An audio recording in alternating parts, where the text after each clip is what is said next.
expertise. So to introduce our speaker, I will invite Dr. Dhanlashmi P, Assistant Professor, Department of Pharmacy Practice. Madam, please.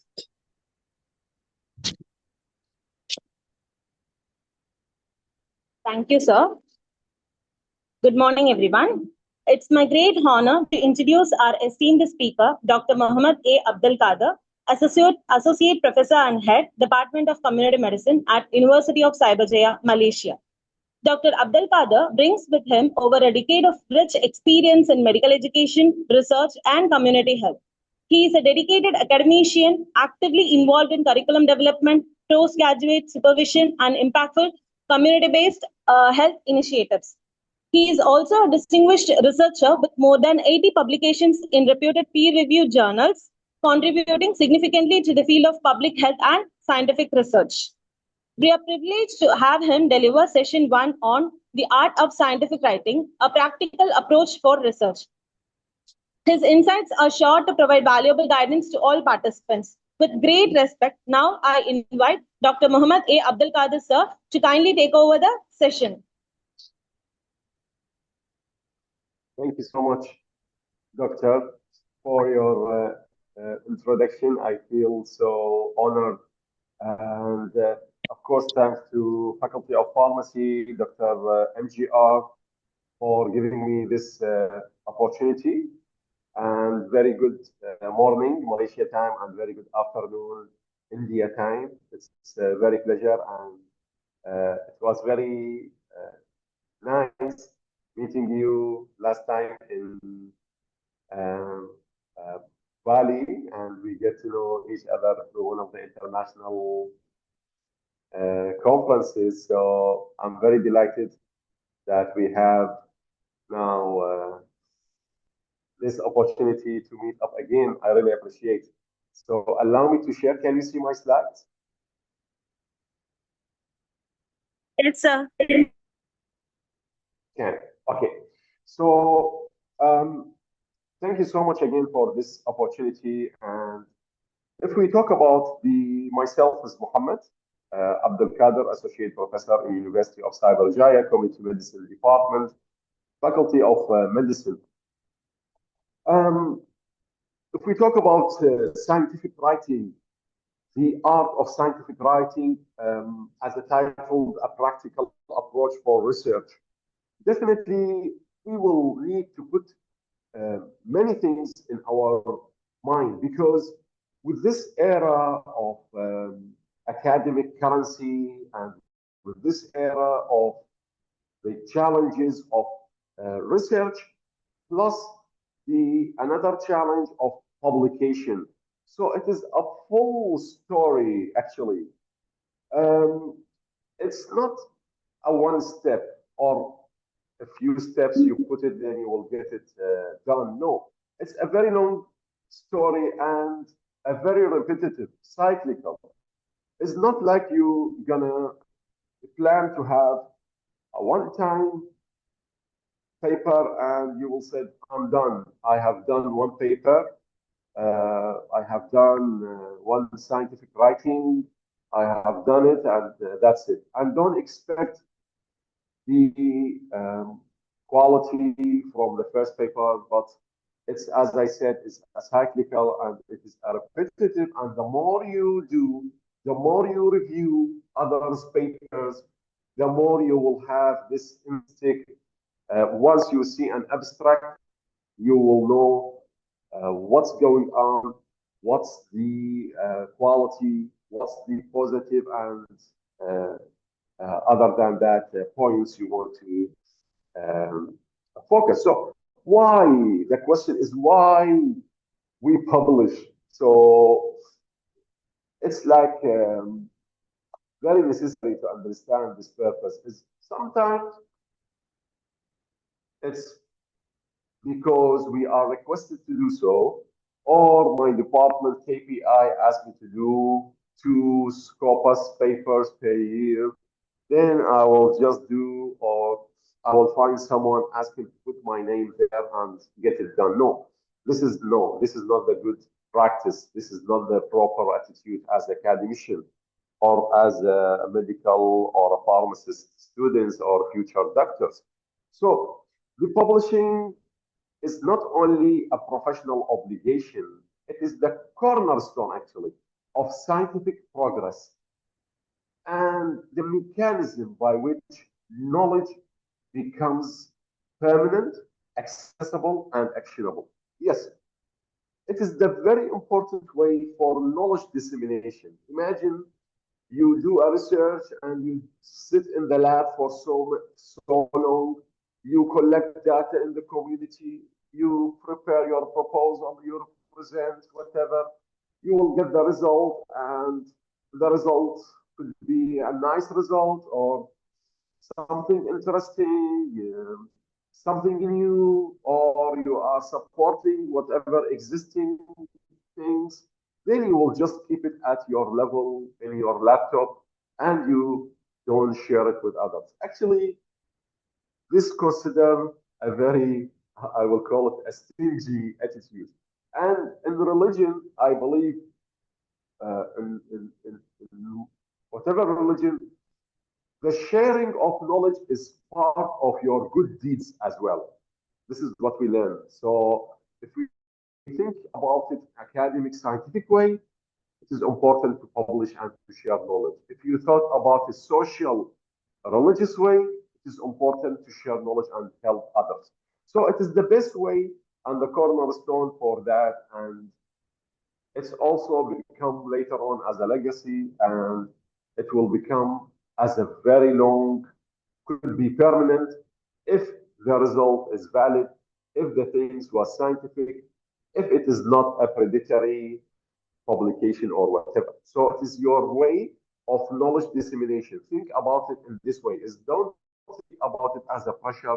Oh, I need to do my KPI for the year 2026. I just need to publish 2 scopus and get it done. No, publishing is the primary medium for communicating. It is our language of communication as a lecturer, as academician, as a student, as a scientific, to communicate about the findings, archiving knowledge permanently. So you will archive your knowledge. Imagine your name and your manuscript will be there forever. Anytime, any generation, they will look, they will find it. So without publication, discoveries remain invisible to the global scientific community. Second is academic currency. Yes, now this terminology is a trend, academic currency. So publications are essentially for recruitment, promotion, and securing competitive grants, serving as a bedrock of an academic career. Your publication record directly shapes your professional trajectory. The impact and legacy, of course, great science deserve to be read, clear, compelling writing ensures your discoveries meaningfully contribute to the global scientific discourse and stand the test of time. So these are the main reasons that we need to think about it when we think, why do I need to publish? Why do I need to write a scientific paper? So, by the way, if you simply, because most of the time, if you are trying to do it in a prestigious way, a scientific way, this is the best, because otherwise, if you just simply choose any way of writing, lots of plagiarism, a lot of non-proper writing, scientific, and it passes through the reviewers, then it managed to be published in some journals, which might be Scopus or non-Scopus for commercial purpose or whatever. In the future, anybody could criticize you, and it will be like you will carry that legacy forever. So they could simply refer to that paper and they will show you, doctor, we have noticed you in this publication. By the way, this is a predatory journal. By the way, there is an issue with this topic. So you will be responsible. So it is not easy things that simply publish anywhere and simply write anything. So it is a responsibility which you will carry forever. So let's have it in this way to make it more attractive. Deal with your manuscript as a story. Building your narrative means they found that the most cited papers are not merely technical sounds, they are compellingly structured, nicely structured. Approach your manuscript as a coherent narrative with a clear beginning, middle, and end, guiding the reader from ignorance to understanding. So let your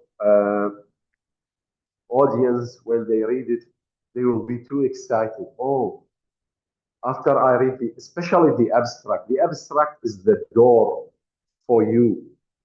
The title is the main key that you can be cited and you can be seen anywhere and you can be recognized and people can find you and you will get more citation, right? This is our aim.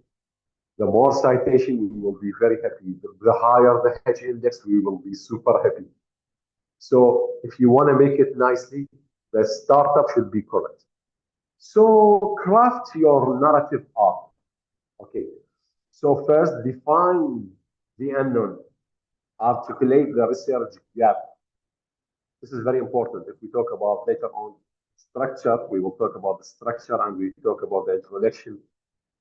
It should be define exactly the research gap. It's like, what are you trying to fill up? It's not a matter of, oh, let me do this. This research, it was done in Singapore. Oh, I will just copy and redo. It's not the idea of reinventing the wheel. It's about something, some gap. You should fill it up. Otherwise, no need to to waste or to redo the things. All right. Excuse me. Identify your main findings and their broader implication concisely. Okay.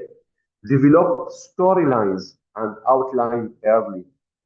Integrating publication planning with ongoing research. Okay. So a paper is not just a report of results. No, it's not a report of results. You want a report of results, you can make one and you can share before you do the publication. And later I show you some strategy that you can share your findings with other researchers or academics before publication. So it is a persuasive argument that a specific scientific problem has been solved in a meaningful way. So this all starts from your proposal, actually, from the research problem to the objectives, general, specific, moving to the hypothesis and how you're going to test your hypothesis and how you're going to present it, what analytical test you're going to use, which table, which graph, which variables type. This is all should be planned well in your proposal. So strategic drafting means your story should be identifiable before a single experiment is complete. Revisit and refine the narrative as data emerges. Okay, so strategic drafting means you have in your mind while you prepare the proposal, you present it, you start the data collection, you have the draft in your mind, how it's going to be, what are the power, what are the keywords, what are the things that make it very attractive. So let's deconstruct the manuscript section by section. And of course, 1 hour is not really enough for explaining all of that. So I will touch a little bit here and there, just the significant and the interesting part, I hope, to share with you. So Actually, each section is a story by itself. So each section of a scientific manuscript fulfills a distinct stylistic. There should be some style. Introduction style is different from methods. Methods different from result. Discussion is different. Conclusion, recommendation, abstract, keywords, title, is all are different. So it should be in a stylistic and structural purpose. Mastery of each component is essential, very important for producing a submission-ready document. So each part, like if we talk about introduction, it has certain components that should be there. On top of that, you can have your some kind of style because we have different type of research. We have scientific, we have medical, we have biological, we have lab, we have community-based, we have non-scientific. So each one has a little bit a twist how you're going to add and what are the things you need to provide. So for example, introduction establish the research territory, okay, using a funnel structure. Clearly identify the niche. Second, the gap of your study should be filled. So there are certain terms you should provide in your introduction. The aim of the study, it should be clearly stated. The gap of the study, it should be clearly written, and how you are going to fill it up. Also, you should provide what is already known. Yes, this one through the literature review. What is already known about your topic, your niche? What is not yet known, and how you fill up this gap? Okay. So, and you need to articulate why it is matter to fill up this gap and why it is matter to produce this topic and this niche. Okay. So if we, and of course, if we talk about the writing, since we are in the art of scientific writing, you need to know definitely, that's why what I mean by you need to have the draft of your manuscript, because you need to know where are you going to present your paper. Is it like in a conference or in a journal? What's the format? What's the referencing style? What's the requirement about the abstract? Is it structured abstract or non-structured? All of these things you need to put in your mind while you are drafting your manuscript. Okay? So these are the main things that you include in your introduction part. What is known, what is unknown, how you fill up the gaps, the aim of your study. It's very important. And of course, a little bit or in depth, you put intro about the topic, the niche you are focusing on. Always, if we talk about community-based study, that's my area, you will need to provide literature, evidences from the area that you are targeting and you are studying. For example, when I publish about Malaysia, I will start with the area I done my research. Is it rural, urban, which part? Then I will try to find research nearby that area, published papers from that area. Then I will move to Malaysia, then nearby countries, Singapore, then I move to Indonesia, then I move to Southeast Asia, then I move to a little bit further worldwide to find evidences that is supporting my niche. Methods. Okay. Methods by right, if we talk about the scientific writing, methods should be stated, studied, done, so it is in the past. And you get it nicely from your proposal or from your research report. Because I notice sometimes some researchers, while presenting conference or even in here, when students they present their findings, they will still use, we will do data collection. Study design will be, but it actually shouldn't be in the future tense. It should be in the past tense because you already have done your research. So methods write with precision. It should be very precise. The more you precise about the methods, how was done exactly, step by step, the more you will get less reviewers' attention and less rejection rate. So when you write with a precision and sufficient details, should be very detailed, like boring detail, how was done, how you choose your sample, what was your inclusion criteria, what was your exclusion criteria, what was the study design, what was the sampling method, what was the sample size, what are the study instruments, is it a questionnaire, is it lab-based, what are the how to say the analytical tests that you have used, and so on and so forth. It should be very detailed. So you will archive code and data with permanent DOIs to meet open science standards.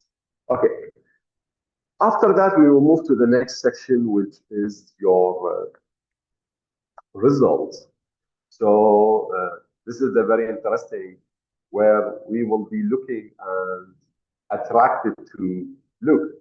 So result, and this is where you are going to present your findings objectively and logically. Ideally, once figures are finalized, you need to do that. Let data speak. Reserve interpretation for the discussion, all right? What we are trying to say, so when you are presenting the result, you try to make it like a story, because I notice one of the very common pitfalls, students are very excited to present their findings. So they will put interpretation, then they will put it in a table, then they will put it in a figure or a graph, and all of that is the same variables or the same findings. So it cannot be like that. It should be, if you use the table, don't repeat the same finding using a graph or a figure. It shouldn't, redundancy is not acceptable. This is one. When you start, remember when I said it's like a storytelling. So people are excited to know about your study, your findings, and make it in a smooth way. Okay, let me understand first or explain first, who are my subjects? Who are my sample?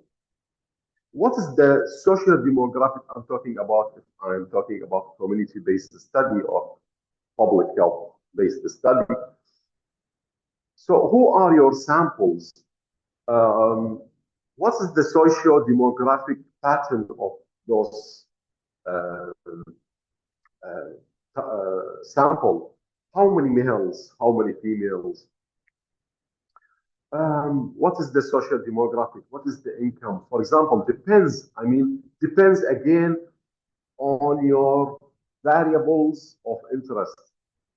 Try not to overload or over-describe, over-interpret your findings from variables that are not in your study. For example, you are focusing on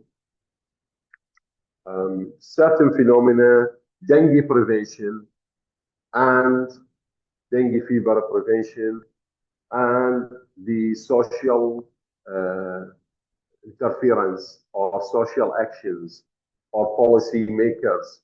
So keep it within that. It's not necessary you talk about, for example, the nutrition level. If it is not part of your variables or your objectives, don't waste the reader time, your time, on non-specific, non-relevant information or results. So this is one. When you tell the story, how many males, how many females, what was the race, for example, what was the income, what is the education level, occupation, this is all within my objective, I believe. Then I will present it in a way that's very clear to the eyes. It's either I use a table setting, frequency table, and when I put my table, there should be everything clear from the title of the table should be on top. At the bottom, I will put some denotes if I have any things I need to highlight, significancy level, the type of the statistical analysis test I use. So it should be very clearly stated, and you follow the style of the paper of the journal, sorry, that you are targeting to publish. So they have certain styles, all right? Okay, sometimes they will ask you, oh, put the figures or take out the tables out of your result chapter. You put it in a separate file or at the end of the manuscript. So you need to understand, because this will make a lot of difference. If the reviewer notice or the editor, they notice, oh, you are nicely following the instruction. You follow the same font they ask, the same spacing, you follow the same style of figures, tables. They will consider your paper significantly, because they believe that you have paid attention and you spend time reading the guidelines of that journal, and you have accommodate and furnish your paper following their style, and these you are putting an effort. Okay, one more thing. For example, the referencing style, whether it is APA or Vancouver, this is very important. How do they do this one? So we go back to the result. Okay, sometimes I notice, and very obvious, if we talk about the frequency table, you have a certain variables, you have the total sample, and you have the percentage, always should be tallied to 100%. So the way they do the writing, sometimes it is not tallied to 100%. Sometimes it is 99.8, 99 points. This shouldn't be. This things, it should be accurate and perfect. All right. So again, you could put a nice interpretation there, and you will choose either a table, frequency table, or you choose a graph. Sometimes a work can worth millions of one graph worth thousands of words. It's a pie chart with a nice coloring, nice contrast, nice labeling. It gives you a very beautiful indication and understanding of what you are trying to say. Because the idea from the table or the result, you need the reader to understand what you are trying to say. Sometimes you can see a very complicated table. They will put chi-square test, contingency table, together with the t-test in one table. P-value here, p-value there, mean there, contingency frequency distribution there. It makes it not easy to understand and follow. So please, we don't do that. Sometimes we can see many tables. Gender, one table. Ethnicity, one table. Working status, one table. No, you follow the theme. You are doing about social demographic. Put them all in one tables. All right. So make the reader very interesting from the beginning, step by step, moving towards the final objective or hypothesis you are trying to say. And always you try to answer or write your result following your objectives. What are the objectives you are trying to say? Make it tally, specific objective 1, 2, 3. So you make the result accordingly, and make your objectives tally with your methodology and tally matching relevant with your title. Sometimes the title is telling something. Then when you go down to the result, you cannot find that piece, or the other way around. the title not saying something, then suddenly you will find out down it is some certain findings is very highlighted and very focusing on, but in the title you never mention about it. Or a study design you put here, but never put in the title. So this is our style. So we move to the next part, which is discussion. So this is like you are going to complete the story. Remember, it is like writing a story, narrative story, or your scientific story. So you have presented your results. Now, in the discussion, we will need is first of all, I have certain presentations, I have certain papers I've seen. In the discussion, they simply put interpretation. They believe from the word discussion, they need to make interpretation or discuss the result. Means they will simply repeat the result. They will repeat interpretation of results, but it is not this discussion. Discussion means you need to compare your findings with others' findings, other research, whether they are supporting your findings or whether they are against your findings. So this is the how transparent and how true you are. So it's not like you will just this one, yes, supporting. No, you should find things that supporting and against. So creativity and criticality relates findings to prior work. So you relate your findings to prior works. This brings me to something. Sometimes you do a research, you do the things, at the end, you didn't answer your hypothesis, or you didn't find significant results, so you will feel sad, or sometimes they will try to manipulate the results in a way that show a little bit significancy just to have excitement of significancy things. No, don't do that, because not to find significancy or not to find a significant result is also a result.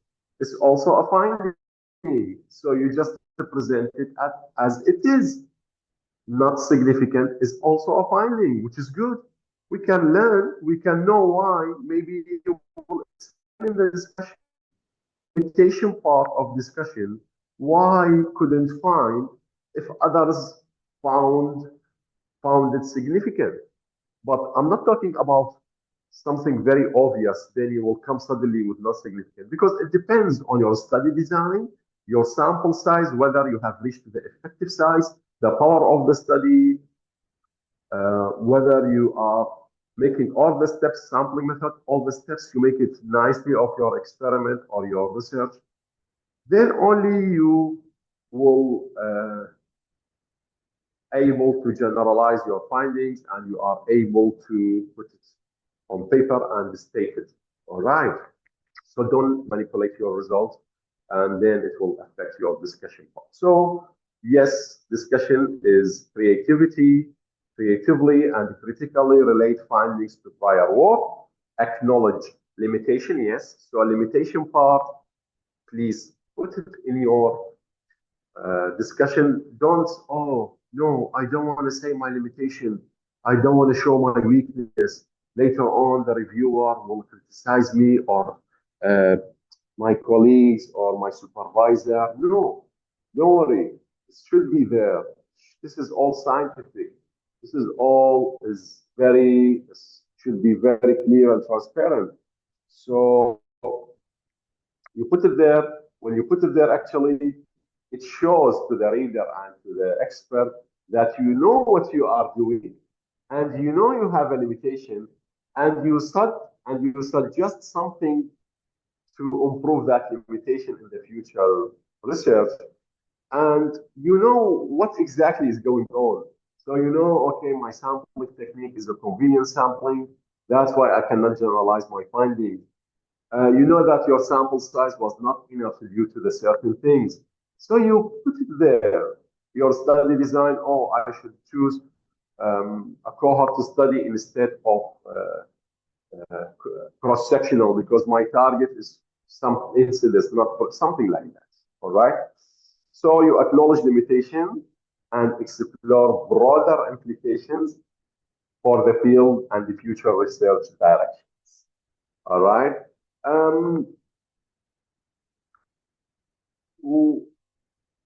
Conclusion and recommendations. After that, you need to make a summary of your findings in a conclusion way. And please try to conclude from your own findings. It's not like, for example, you study 4 or 5 variables, but there are another 3 variables which are important that you didn't study, but it is in somehow related to the research or your topic or your title or your topic, but you didn't study that. Then you suddenly, out of nowhere, you are telling conclusions. Oh, smoking was significantly related or affecting the, for example, ADHD or affecting the dengue control or whatever dengue outcome. Suddenly, but when we go back to the result, we don't see anything about smoking. We don't see anything you already mentioned about it. So please, when you do conclusion, make it from your own findings. Don't simply make a broad conclusion. And again, your recommendation, it should be also tally relevant to your conclusion and to your results and to your variables to show that you are following and you are doing within your study framework. It's not like you are trying to show off or you bring things that not been studied or you have no input or any interfere in your research. All right. So this is what I wanted to say. Okay. So crafting compelling titles and abstracts. Yes. Titles. Usually there is a certain style with the title, a certain number of words that people or most of researchers agree, which is around 20 words. There should be study design. There should be the area that you develop the study, study design, the area, the main variables. So all of these should be there in your title when you write your title. So your title and abstract are the most widely read components of any publication. Sometimes we just simply look at the title, oh, this one matching with my research or not, this title is or not. I'm not asking you to make it very catchy and very trendy. No, you just put the truth. So they are the gateway through which readers and research algorithms discover your work. Like, for example, you are studying about the ADHD and how it's related to the education style or the education academic performance. Then you didn't put academic performance. And that means people cannot easily find your research. They cannot cite you. They cannot acknowledge your paper. So please, you put it in full and make it like very clear. And because, as I said, it's the first thing that people will notice and read, and either they're going to continue reading, enjoying, or they will skip and they will find another one. Because believe me, there are a lot of research, a lot of things being done, so it's not easy to find. It's not difficult, I mean, sorry, to find other topics or other things, and especially with this searching machines and so on. All right. So writing powerful title should be assertive, informative, and keyword rich. Keyword rich means something like we call it in webs SEO. So search engine optimization means the people will search using a certain keyword. They're not going to write the full title. For example, I will write academic performance and ADHD. So that's the keywords I'm looking for. All right.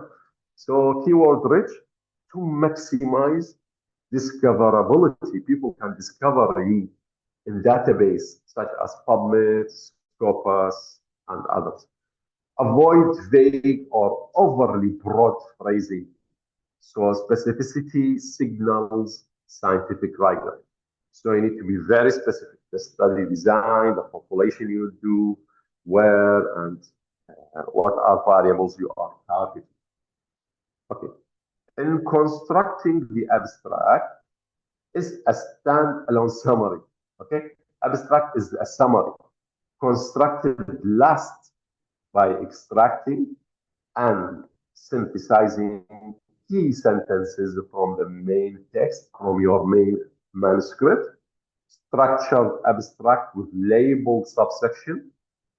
Okay, so if we talk about structured abstract, you will put the subtitles, objectives, methods, results, conclusion, okay, are increasingly the standard and greatly enhance clarity for readers. But sometimes certain journals, they will ask you not to put it as structured. So you need to follow the guidelines of the journal that you are planning to publish. It's very important, as I said. So just a tip, include your key findings in the title where appropriate. Of course, assertive titles significantly increase citation rates. Because one of the very important way to be recognized and to be like, as I said, your academic currency to be known and to be having impact is, for example, your H index, and it is measured actually by the number of citation. So the more the citation you get, the more you will be seen and recognized. Okay. Style and substance. So the pillars of scientific writings. If we talk in general, what are the pillars of scientific writing? Effective scientific writings demands more than correct data. Yes, maybe your data is very correct, but the way you write it is not there, not simple, not clear. Second, it requires deliberate stylistic choices that prioritize the reader's comprehension above all else. Yes. Whom you are targeting in your manuscript. Okay. So the pillars of a scientific writing: clarity and simplicity. Prioritize plain, unambiguous language. Yes, clear. Eliminate jargon where possible, and define technical terms when first introduced. Like, for example, sometimes you will have ADHD. Okay, but what do you mean by ADHD? So you need to write it in full.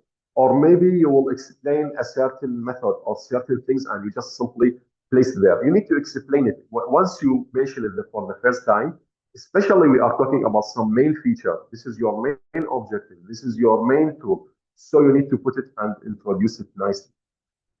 Short sentences reduce cognitive load and improve retention. Okay.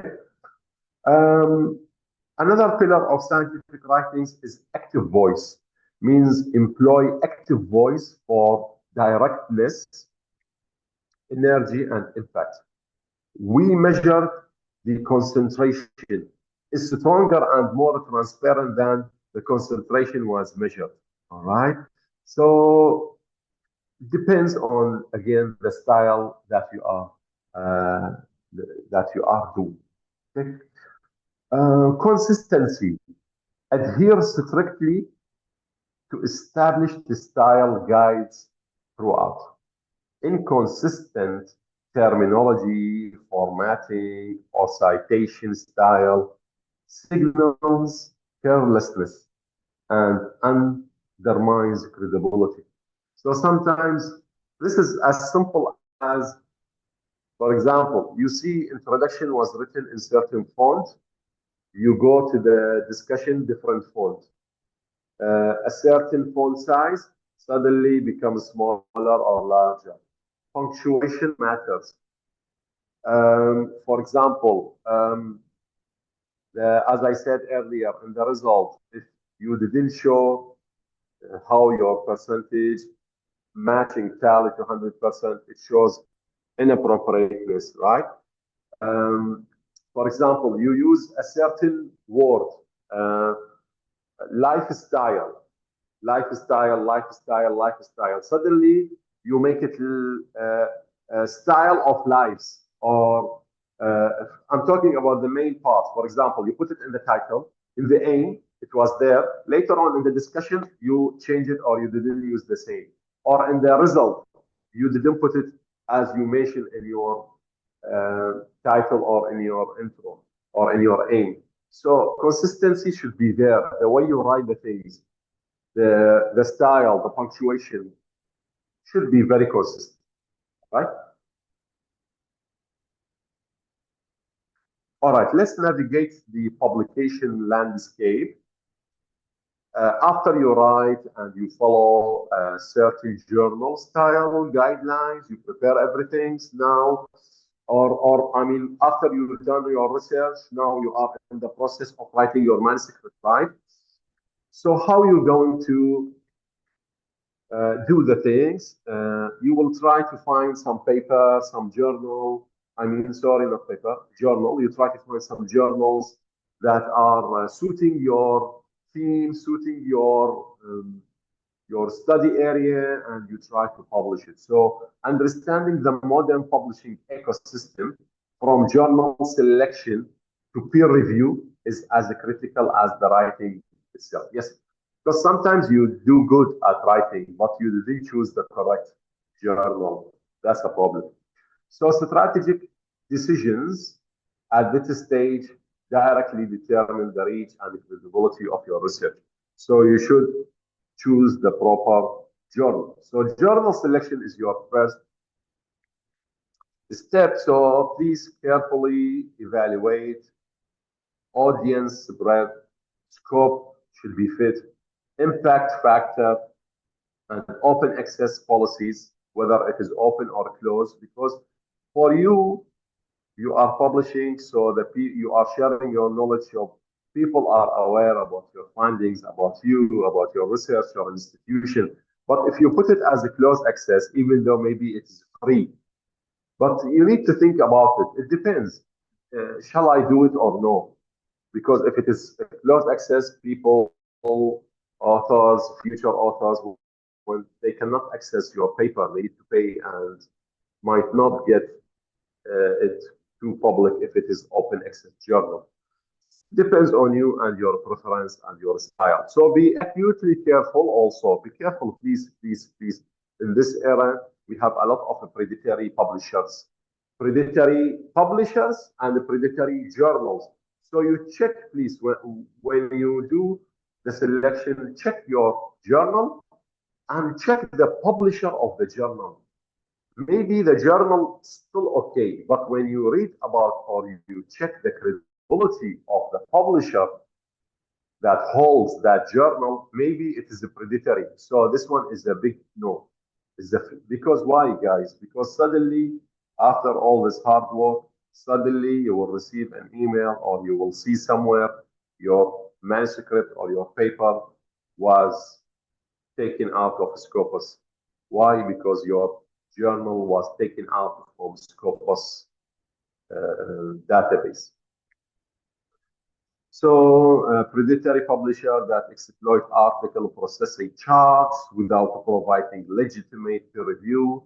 They will tell you, okay, you will get an answer within 1 week, you get it published. So you will be very excited. Oh, nice, I will get my paper published in 1 week. No, be careful. Should be go through peer review. Second, pre-printing platforms. This is very interesting.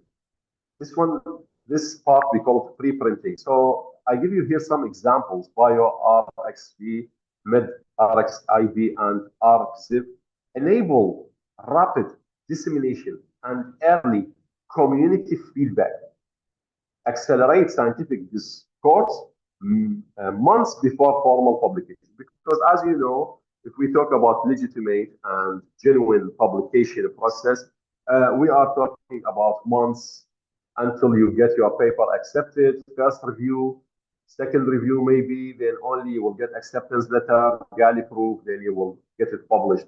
So it will take months, sometimes more. So these platforms I put for you, you can share your result with your I mean, the community. Community here, we mean your community of people that are similar to your interests, similar to your academic backgrounds, and so on. So you will share your result with peers. Peer review. Understand peer review as a rigorous process that elevates a document into a recognized scholarly contribution. So engage constructively with reviewer comments as an opportunity for improvement. Yes, I know we are very busy, but sometimes, I mean, keep this habit of reviewing, act as a reviewer for some nice journals. Why? Because you will learn actually. Every review you will do, you will learn and you will see something new, a new style, and you will learn truly. So keep this habit and be a reviewer for some journals, good reputation, high impact journals. So you will learn how legitimate, how is the process done, how you fill up the forms, and so on and so forth. So peer review is very important. The idea of peer review is to get the paper into another level, into a higher level, a better quality. This is the idea, provided in a constructive way, and you will give your decision, or you will get the decision whether minor revision, major, or rejection. There are ethical consideration and academic integrity. As I said, it's not easy. Simply agree to publish with others is not easy to do unless you will follow the academic integrity and the ethical consideration, which are scientific writing carries a profound ethical responsibility. You have big responsibility actually. Integrity in reporting, attribution, this is very important, and the use of emerging technology is non-negotiable and foundational scientific trust. Like reproducibility. So it clearly report all methodological details. That's why I told you in the methods, you should put everything in details. Let the other readers enjoy and use it to reproduce some research similar or close to your style. Reagent, statistical approach, the study instrument, the questionnaire, the reference of the questionnaire, data source, irreproducible result, damage scientific credibility and waste resources globally.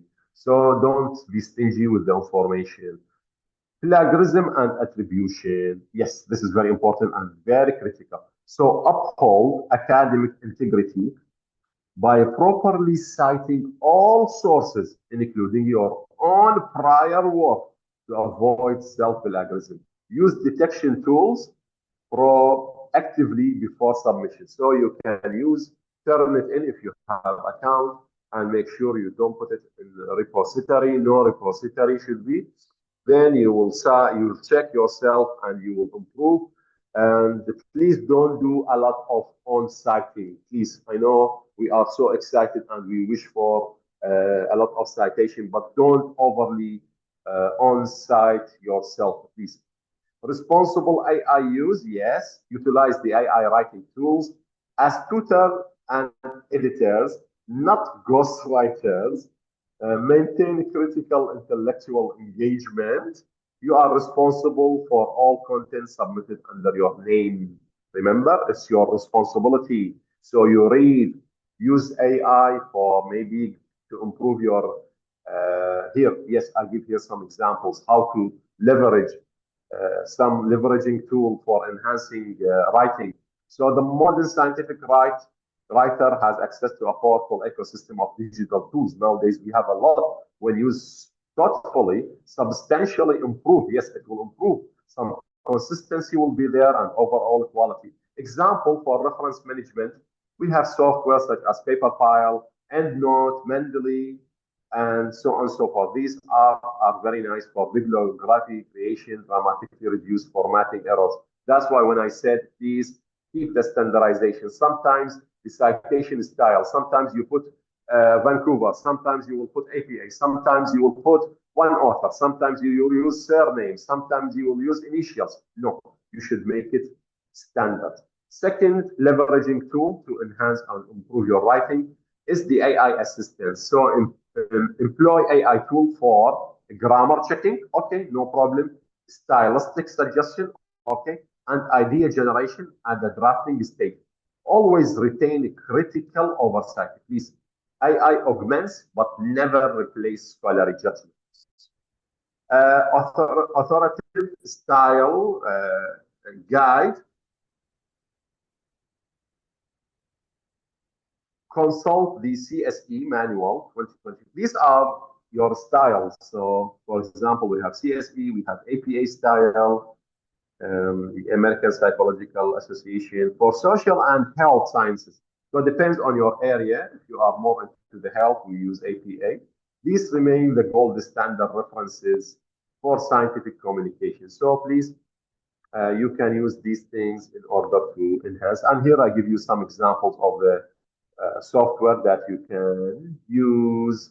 All right, so the journey to publication, yes, it is a continuous improvement. It is not a one-time job. So you need to master it, not from your single or from first manuscript.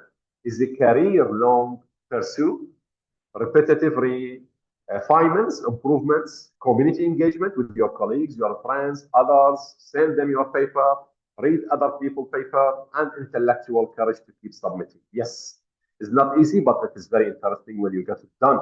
So some repetitive editing is important. Continuous reading of exemplary papers and self-editing are the most reliable pathway to improve your writing. Yes, keep reading, keep review others' paper. Each revision cycle builds discipline and sharpens scientific clarity. Celebrate milestone, yes, acknowledge and celebrate each publishing milestone. First submission, first acceptance, first citation. These are very important and motivating you. And we have nowadays some nice tools, very scientific, very nice, like the LinkedIn and others. You share your findings, you will get excited and some nice comment and encouragement from your colleagues, your boss, and others. Engage and grow, remain active, generous, participate in the scientific community, don't be stingy, keep your findings, present at conferences, this is how we get to know each other, right? Review for journals, yes, mentor junior colleagues, and contribute to an open, reproducible science culture. And that's all. Thank you so much for listening. And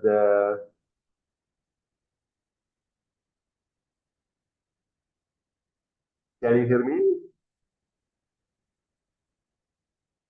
Yes, sir. Could hear you. Yes. So thank you so much. Thanks for listening. Thank you, sir, for the highly informative and insightful session. Our participants have come up with few queries to ask regarding publication and practice. So can I read out the question, sir? Please, sir. Yeah. First question from a participant is, could you elaborate on an example of the particular steps you followed in your methodology? Okay, my methodology, because I am, as I said, it depends on your expertise. My area of interest, you should find your niche, you should find your area. So mine is a community-based study, public health research, community-based. So I'm more I have my guideline, like I will, the step of methodology. Definitely, I will need to decide my study design, sampling method, whether convenience, whether systematic random, whether stratified. My study design, usually, I will go into either case control, cohort, cross-sectional, My sample size calculation is very important, and I do calculation for each specific objective. Then I will choose the highest. I will add some non-response rate, 10 to 20% for those not answered our questionnaire. The what we call the how you are going to do the style of your data collection, face to face, or it is online. We are going to do Google Link, my sampling frame, my study instruments, and I define each variables. And this is how I do my methods, because my niche is community health, community medicine. Thank you, sir. I think the question is clear. Sir, one more question is there. It's a request, and that is how to ensure reliability and validity of your data while conducting a research. Oh, very good question. This is very good question. Actually, by few steps. Number one, your study tool, your instruments should be valid and reliable from the beginning. You cannot simply use a non-valid tool. This is the most important one. Second, my sampling technique, it should be random sampling. In order to have the power of generalize your findings. The data collection, I should be very clear with evidence. My data should be available, my raw data, and my team should be there if I have a team of research assistants. And my exactly how I did the collection. Is it like face-to-face interview? I should keep it. I should have some photos. Should follow exactly my sample size, not more, not less, the calculated sample size. Otherwise, it will create a problem. My statistical method should be very clearly and should be very accurate for this type of variables and this type of hypothesis testing. My objectives are set before that. Then it should be my research is valid and reliable.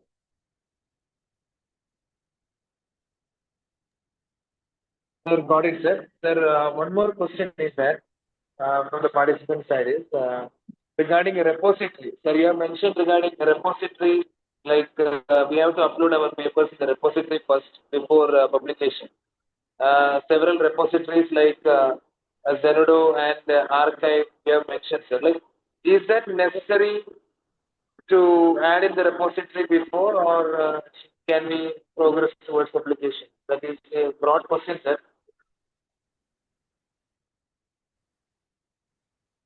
If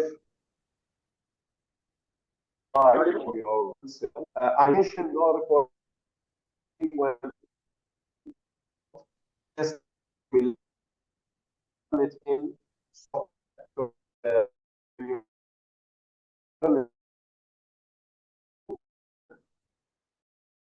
Sir, I think there is some network issue from your side. We can't hear what you're saying.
Dear participants, there is a small delay due to speaker's internet connection. The session will resume in maximum 5 minutes. Thank you.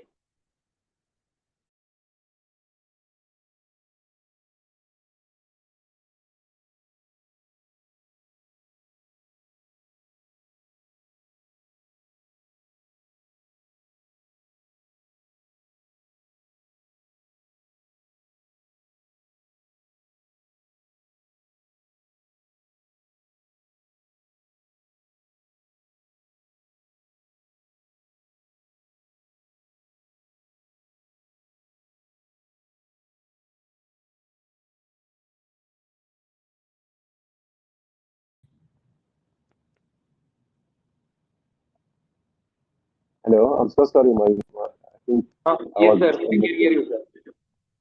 so sorry for that. Yeah. Sir, last When I question mentioned was repository, regarding when I that. when I mentioned repository, I was referring to Turnitin, yes, checking the similarity, because what happens, and it happened with me personally, it was not myself did the checking, my supervisor university at that time. When they checked, they didn't untick repository, so it was kept in the cloud. It was kept. So whenever they check the similarity of my research, it is 100% similarity, and that was a big problem. They thought there is a plagiarism issues. Until I reveal it, I asked the library, the one who did the usually the one who will do the checking, he will need to remove it from repository. So it is a big issue, and a lot when they don't have much experience with Turnitin, they will just keep it default, and the default is repository. So you should untick it. That's my point of repository instead. Thank you, sir. I think we have cleared all the queries from the participants. Now, I request our principal, Dr. Harikrishnan, sir, Professor, Faculty of Pharmacy, to kindly felicitate the speaker. Sir, please. Thank you so much. Thank you, sir. Thank you, Dr. Mohammed. Thank you very much It was a for pleasure giving and the honor. valuable title. Dr. Mohammed is Associate Professor, Department of Communication, University of Pavilion. Thank you very much for accepting my invitation and the valuable title about the publications. And I request you and request even Mohammed Alfred also. So in future, we need to do some collaborations for publications and stuff. Sure. According to this, my international team will communicate in future. So while we come on meeting, there is definitely will do some collaboration work Perfect. in future. Thank you very much. Shukran, Dr. Mohammed. Thank you, sir. Appreciate all the best for your program. Yes, sir. Okay. We'll send you the mail. Thank you. Thank you. Thank you. Bye.